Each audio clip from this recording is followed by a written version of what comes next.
Hello, and welcome to our fifth recording of Stronger Together. Our special guest today is Miss Fawn.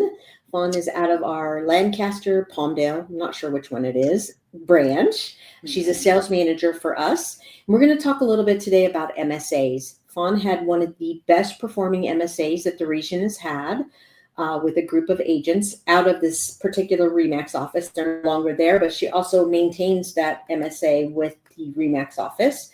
So we're going to ask her a few questions today. We're just going to talk about MSAs, how you go about getting one, and how you go about maintaining it, which is usually it's easier to get them than it is to maintain it. And I will tell you that the industry average was 10%. And Fawn and I had this conversation prior, and she did well above that. And so kudos to her and her team for maintaining these relationships. And hopefully we can give you a little bit of information on how to maintain it and go and get one today. So thank you, Fawn, for joining us today. I appreciate it. Of course. Thanks for having me. Talk a little bit about, how you got Team Queen and, about your experience with that and go from there.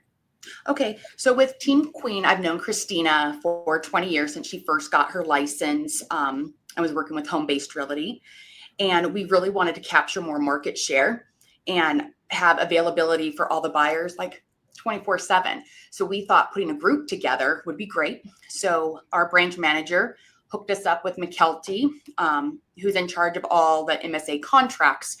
And she gave us guidance on how to create it, like that there needs to be at least 3 agents on her team. She created an LLC to pay out. And then she let us know the available marketing services that they would have to perform each month. So we started with that checklist. We got agents interested in joining her team. And then we didn't want it to be just a partnership where we just checked off the boxes. So we met with each other every Monday to see how the weekend went, open houses. We did flyers for all the open houses, all of our sign writers. We decided to do weekly newsletters to all of our databases from CRM, from her 20-year career, mine, and the agents that joined her team. And I also did all of her backup approvals. So when she would get offers on her listings from other lenders, she would have me review the DU just to make sure it was okay. And it just really built a strong relationship. And then McKelty was amazing. She made sure we were compliant. She let us know what we would need to document the marketing services that were needed. Copies of what was emailed, how many people it went to, et cetera, et cetera. Okay. So you still are, I know, still working with this group. They're in a little bit of a transition. So I know that MSA went on for quite a few years, correct?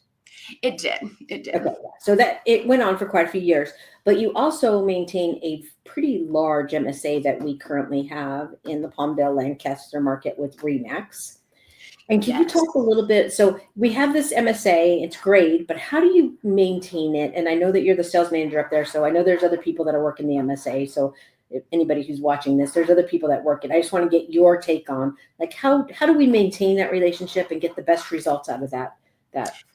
Well, we're really lucky with REMAX because we have Andrea, who was with another lender that was in-house for REMAX.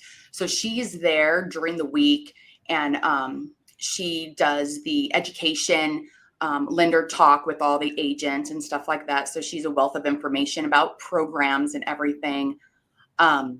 And she kind of set us up on their email system so that we have access to whenever their listings are coming, so that we can reach out to the listing agents and be like, hey, I've got these flyers for you. I've got sign writers that we can help, co-market on that way, so they can be pre-approved before they even look at the house. So that's really great. And the broker's really good. And he invites us to do co-sponsorships at the fair and the Alfalfa Festival, all of that good stuff. Are you guys are doing lunch and learns too, and that type of thing in the office too?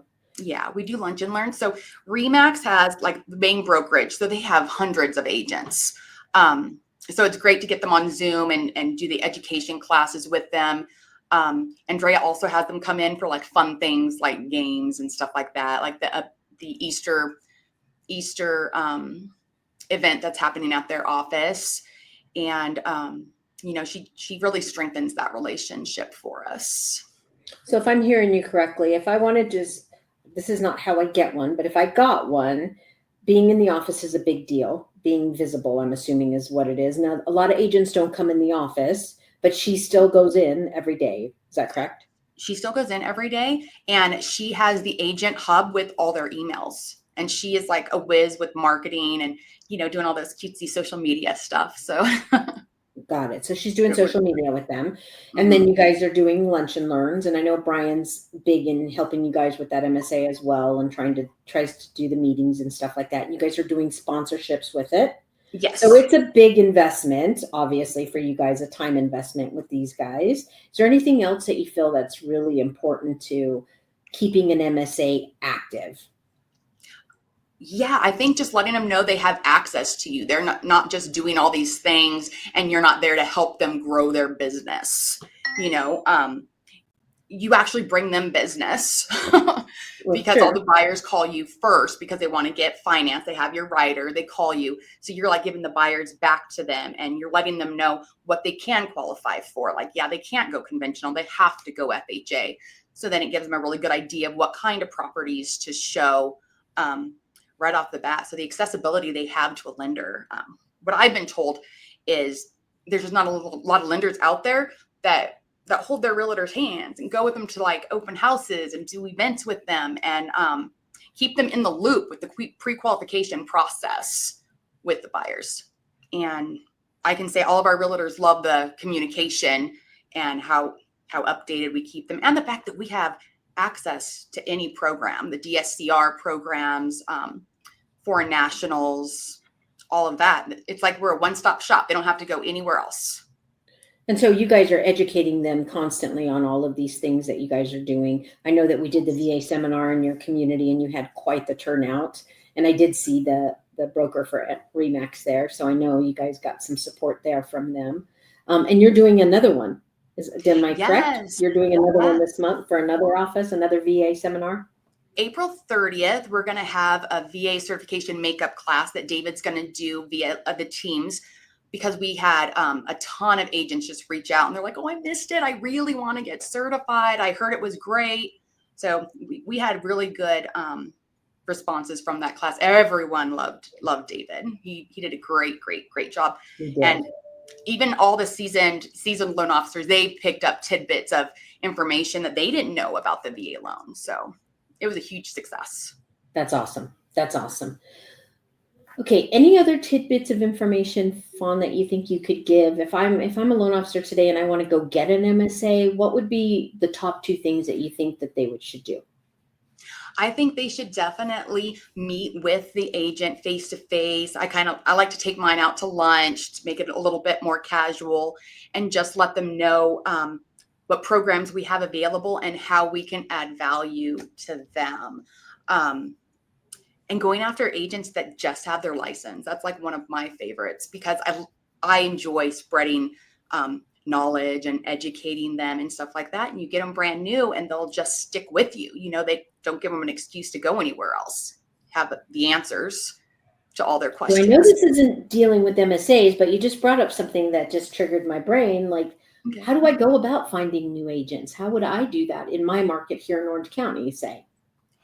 I think you need to actually go in physically and visit the offices, go into your local, like we have GAVAR and SRAR, go into those offices. You start sponsoring those kind of events and then you meet all the realtors. Like our GAVAR has a realtor professional group at the YMCA. So you go in there and there's literally hundreds of new agents. And when you sponsor it, then you're mentioned and you get to go up and speak in front of everyone and let them know what sets you apart from the rest of the lenders. I like that. I like that a lot. It's been so long since I thought about new agents. That's an interesting. That's the best way to meet them is the local real estate, GAVAR, SRAR, TAR, whatever they're under. They do a really great job at doing events. We have title reps that come and talk about probates and all that kind of stuff. And the new agents are always there. So if you go and be like a lunch sponsor or breakfast sponsor, then you get the opportunity to meet them all and let them know what you bring to the table. Awesome. Awesome. Well, I really appreciate you coming on and talking about MSAs with us, Fawn, and you do an amazing job. I know that if anybody called you, you would be happy to share with them. Oh, So I absolutely. know you do an amazing job up there, and we appreciate everything that you've done, and I appreciate all you coming on this podcast with me today. No, thank you, Brenda. I love talking with you. Oh, you're welcome. All right. Thank you, guys, and we'll talk to you again in episode 6. Okay, bye-bye.